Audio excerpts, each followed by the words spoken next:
So, hey, everybody, here's something that I ask each and every owner, much like yourself, when you get in through our website and you schedule a practice assessment call with either myself for Meg Academy or virtual front desk services, credentialing services, billing services, any services at all. If we're truly going to help you, if anyone's truly going to help you, they really need to ask the question, what is your ideal scene? If I gave you a magic wand and you could make everything go the way you want it to go in your life, this is a very important question. I ask it all the time, 100% of the time. What would your life look like? How would you want it to look? We're coming up on the holiday season right now, and to everybody watching, Merry Christmas and Happy Holidays. We are like literally 2 weeks from the end of the year, and this is a really great time to reflect. It's a really great time to look around us and consider all the things that we are grateful for, to evaluate all the things in our life that are less than ideal. By contrast, back to my original point, the only way you're going to truly know that is if you get off the bus of activity and production for a moment, sit down at your kitchen table or your dining room, get a piece of paper, write on the top of that piece of paper, my ideal scene. And without any consideration and without any counter intentions or mocked up barriers or challenges, because that's going to be your first reaction. It's going to be the first thing you're going to think about is all the reasons why this might not happen, all the problems I have to face to make it happen, all the challenges that I'm confronted with. Look, I can share with you this. We all have challenges in front of us. I have said 1,000 times to my staff and to the practice owners just like you that I work with, I don't believe in problems. I believe problems are a very rare occurrence. A hurricane bearing down me is a problem. A tornado, a tsunami, a snow blizzard. These are things I can't do anything about. These are true problems. Some governmental things. Again, true problems. But what we really confront 99% of the time throughout our life are just a series of challenges. Some of them are made up. Some of them are dramatized. Some of them are from other people wanting us to wear their condition. And so to eliminate all of that, understanding that this is life, understanding that you want to move forward in life, going from employee to employer, if you want to be a startup and 2025 is your year, which I think is going to be a robust year for business startups and the opportunity to finally take the bull by the horns and get in the driver's seat of your professional career and your professional life. This is the time to do it. This is my want for you, my desire for you. But where does it start? How can it happen? It happens by you sitting down and writing on a piece of paper, my ideal scene. It doesn't have to be narrative or grammatically correct in any way, but just bullet point out, if everything were to go the way you wanted to go in your life, what does it look like? Are you buying organic? Are you going to the gym 4 or 5 days a week? Are you finding a relationship? Are you finally going to marry that gal or guy or whoever? Are you going to make that commitment and say, I am blissfully discontent, but it's time for me to go into business? And I know all of this administrative stuff I'm not the best at, that I didn't go to school for, but I can. This word is just, it's been in my head for weeks and months as I've been developing this concept of collaborative capitalism. I can connect with professional organizations like us, like Meg, or somebody else who does what we do, if you can find that, where we can come in and we can handle all the administrative aspects of your practice, and you do all the clinical and build your brand and build your reputation for high quality, great customer care where you care about the individual. Because this episode is 4 presents a physical therapy owner would die for. And I think these 4 gifts, these 4 presents that we're going to review right now, I'm going to dive right into it, stand on the shoulders of the conversation we just had. If you don't know where you're going, you're just going to keep doing what you're doing, and you're going to keep getting what you've got. You have to decide, do you want to get in the driver's seat of your professional and personal life and set goals and targets for 2025, and then connect yourself with people who have the power, knowledge, and experience to get you there? Because that's all it takes. That's all it takes. Otherwise, you're going to sit in mystery, or you're going to sit in doubt, or you're going to have paralysis by analysis. I all know what that's like. You can choose not to have that. You can choose to stop saying, someday, I hope. I had somebody on the phone with me just last week. We talked for 20 minutes and I heard 4 I hopes. I said, whoa, let's stop. In 2025, are you going to be driving that car to the garage and parking it, or are you hoping it finds its way? And you're just a participant in somewhere in the cabin. Back seat, front seat, who cares? Your life is a result of your decisions. You have to decide what do you want it to be like. I talked to an owner yesterday, just last night, like 8 o'clock at night, and we were doing a coaching call, which, I do for free with my owners. And I said, because his wife was concerned about opening this private practice and saying, hey, you could go out and get a job for $100,000 being a staff therapist. I don't doubt that you couldn't. I said, but here's the thing. You take that job, somebody's telling you when to come in, somebody's telling you when to go home, somebody's telling you when you can eat lunch, somebody's telling you when you can take a break, when you can take a vacation, what you need to do. And there's nothing wrong with that if you're okay with that. But if you're one of these people that just knows you have a DNA genetic code that's built for more, and you have a vision that you are feeling best when you're creating on it, because it's your future, then that's a prison sentence. For the 10% of people in this world that are truly entrepreneurial and truly want to build something and have something they can put their name on that they've created, that have benefited others, like how I feel about everything we do. Somebody says, man, Meg's always changing, always developing, always changing, as if it was a criticism. I'm like, the world is always changing. The weather is different every single day. Of course, we're going to continue to change, roll, modify, improve, correct, adjust, study, research, analyze. Anything I can put into this system of operations is going to benefit the people I'm helping, the people we're connected to, the people who have entrusted in us. I'm going to do it. I'm not going to be all over the place. I'm not going to be 1 foot in, 1 foot out, 1 step forward, 1 step backward. We're going to pilot, we're going to evaluate, we're going to reach it. We've got experience, knowledge. We're smart people. We know what's going to work. We know we can prove that it works before we roll it out, but we're never going to stop. Never going to stop rolling it out. So there's 4 gifts I want for all of you guys for this holiday season. Regardless of what holiday you celebrate, it's irrelevant. Celebrate the thing that's core to your beingness and enjoy it, and surround yourself with the friends and family members that you can actually share the most love and joy in doing so. That's what I want for you. So that's my first gift for you. Here's the gifts that I think most of us are looking for. PT owners would die for. Gift number 1. Let's do it. Gift number 1. And I'm going to refer to some notes. So I'm sorry for those of you on YouTube. You see me looking off screen. But gift number 1 is increasing the average monthly collections. Now think about the wording there. Not saying average reimbursement per visit. Like, are you going to shake down Blue Cross next week? Is the CEO or contracting department of Aetna going to be like, oh, good point. I'm sorry. We've been underpaying you for the last 36,000 years. Sure, we'll throw another $20 on the table for you. And I know there's a whole bunch of people claiming you can do a whole bunch of stuff about it. I'm telling you what you can do is get doctor's letters, patient's letters, provide a rare service that they don't have somewhere else within 5 miles of you, call the meeting, sit down, push for cost of living adjustments, make those points. And guess what? That's it. That's basically it, because you can't collectively bargain. That's collusion, and that's not going to happen.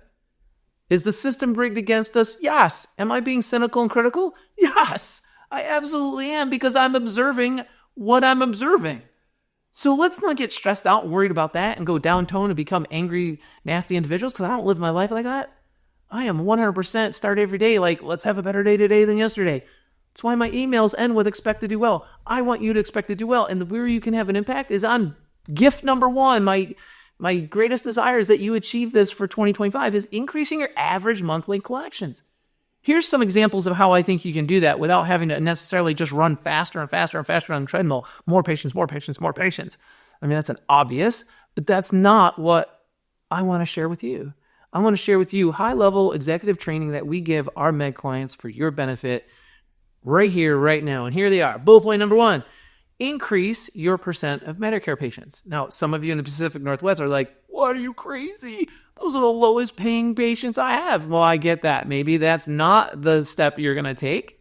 But honestly, with the aging population and 10,000 people, I've been told, every single week turning 65, baby boomers is blowing it out. Don't you want to be at the table of helping our elderly in this country to a greater extent than what you are today?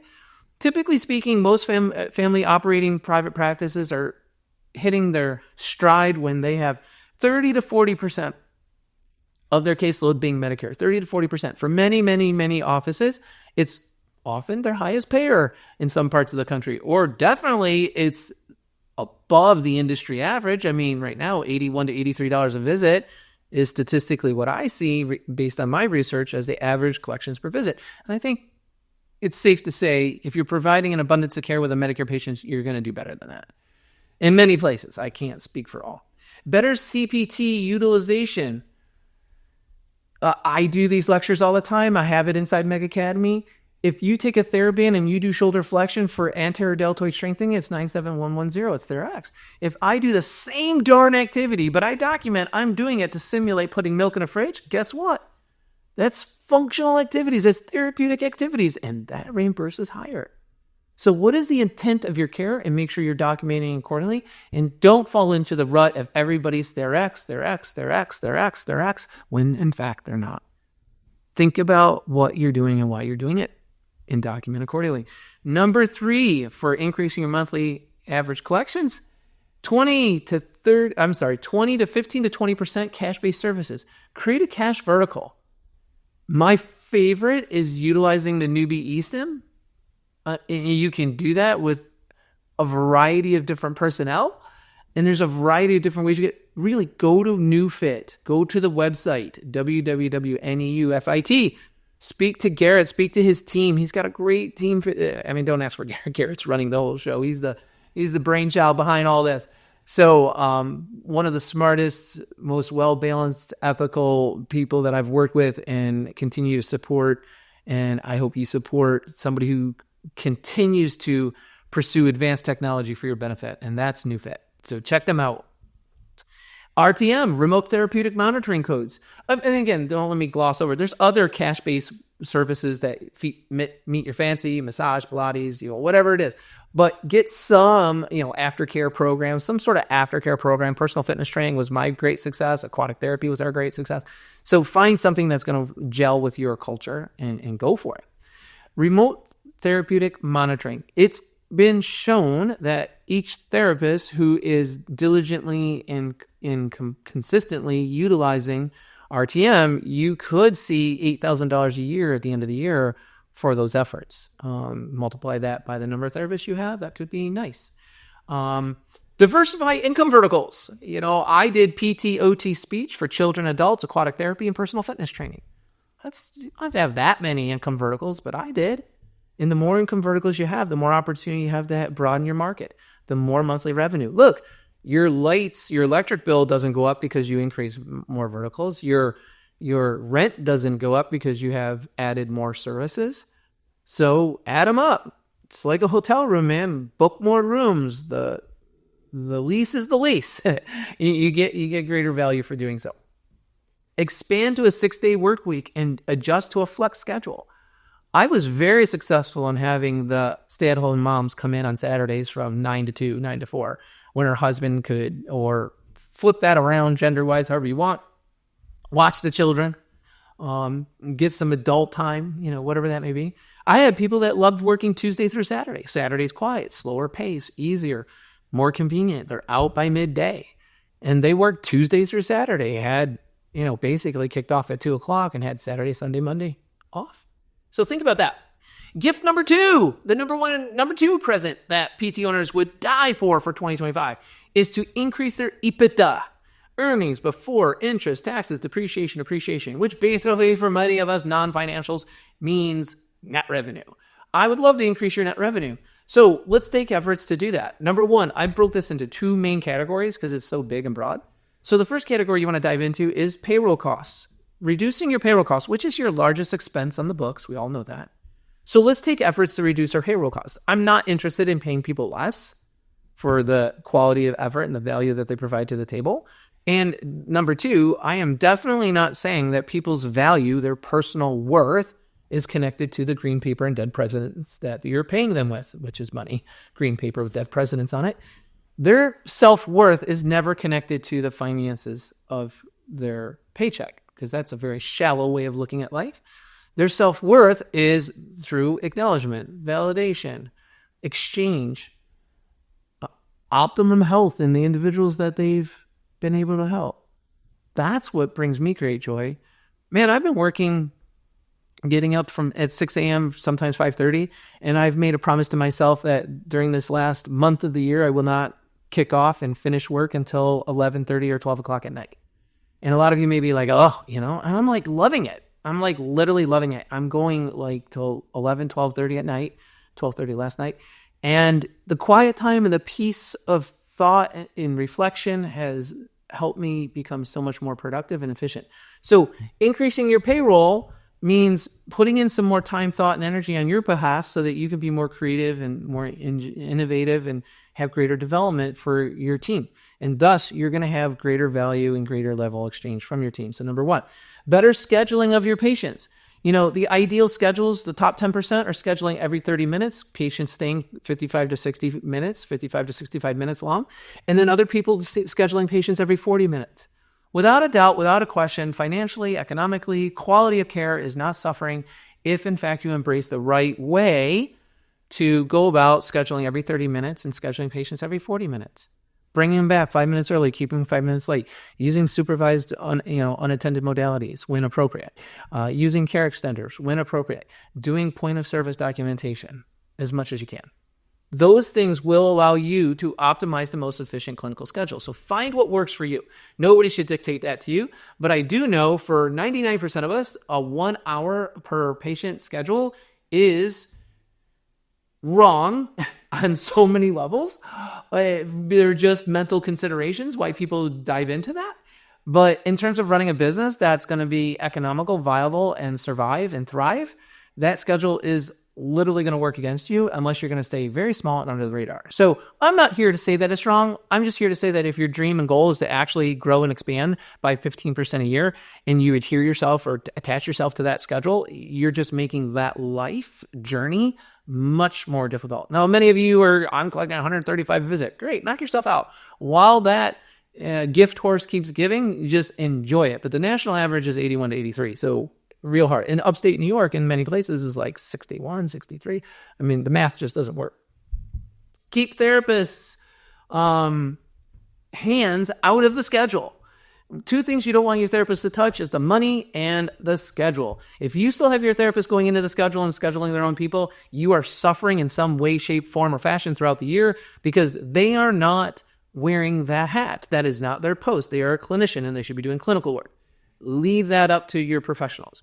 If you have a virtual front desk, you're only paying for what you use. If you're paying salary or hourly for somebody to be there and man the phones when they're busy or even when they're not, at least you have a human being doing it who is mainly focused and is being measured on the performance of getting people in that schedule. So the therapist's main products and performance and stats are not that. They are to be clinically efficient, highly productive, and high quality care. So keep them in the lane of what you hired them for, and you will get much better results. Trust me. Administrative outsourcing. The big thing right now, our phone's off the hook. I mean, we're booked out into January, is taking on this end-to-end administrative services. We're not a staffing company. I'm not going to give you a staff member for you then to manage remotely. Doesn't make sense to me. I want to take the burden of all of that off of you. I want to be able to do your virtual front desk. I want to be able to do your chart prep and all of the administrative functions that go with that. I want to be able to do your insurance verifications and authorizations with a professional staff member that's all they do every day, day in and day out. They're not guessing. I want to be able to do your billing outs, your claims out the door, your cash posting, you're posting it, the EOBs, your collections, you're collecting from insurance company, collecting from patients, end to end. Find companies and groups that are doing that and hitch your wagon to that because then you can focus on what you do best, clinical care. So outsource your admin. Do more with less. 2 patients per plan of care, vacation coverage policy. I wrote myself some notes. Do more with less. Here's a policy. Every single patient comes in, gets evaluated, but then again, their plan of care gets scheduled entirely out from day one between 2 clinicians, not 3, not 4, 2. Continuity of care will be in, and the therapists are going to be able to share and mind meld their techniques with each other, and they're going to learn from each other, and the patient's going to form a relationship with 2, and that patient's going to have more days and times to pick from. If the therapist goes on vacation, your schedule will not tank because that patient still wants to come in because they still know Bob or Jan. So 2 patients all the way through, better for the practice, better for the patient, better for the therapist. Coverage policy. I love this coverage policy where when I hire people in their status sheet, when I hire them, I have them agree so I don't have to come back and ask a favor. When the day and time comes that one of the full-time therapists takes a holiday, a vacation, and they are gone all week, all the remaining therapists in my office increase 5 hours. Mandatory. Not a favor, mandatory. So when it's your turn to take that vacation, I am more likely to be able to give you the week that you desire because I have coverage, because the rest of the people are covering for you and your patients are going to be seen. Think about the impact of that throughout the year. With every single therapist getting 2 to 3 weeks vacation, multiply that out by the therapist, and there you go. Makes a huge difference. Sorry about that jingle. Pay for performance model. Hands down, if you're going to drop your payroll and you're going to get greater clinical efficiency and production, you have to be on a pay for performance model. There is an out exchange environment when you go hourly. Absolutely never, ever, ever pay your therapist hourly. Next best thing is salary plus bonus. Great, but so many people just fall back on a salary. They don't really reach for more. You eliminate that and you go for pay for performance. Well, guess what? The sky's the limit. They can make as much as they want. And they don't have any I met my, salary limit, blah, blah, blah. Salary is 85% of what they really want. So their desire is to figure out better efficiency, better productivity, and better quality, because that is how the pay for performance is actually being calibrated, not on how fast you're running on the treadmill. Moving on, manage by the numbers. I got a lot in this category because if you want to increase your net revenue, here's how you're going to do it.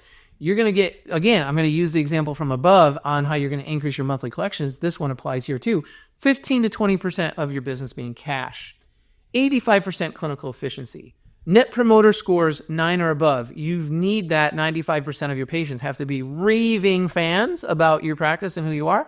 And 65% of all of your evals must be coming from return business. Patients who've been here before, people who like us, know us, peers, fans, friends, family members connected to a patient who's been here before, because you have no marketing cost. So you're going to have more EBITDA, more net revenue because of that.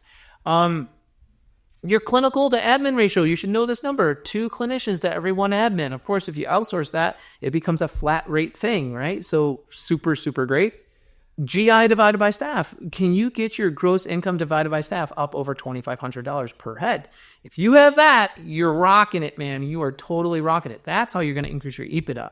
Continuing on these numbers list on increasing your net revenue, production center formula. I know that's over a lot of people's heads, but when you design a clinic, there's a formula that I have developed 15 years ago, and it to this day is true as true, man. It is spot on. It is the needle in the haystack kind of precision.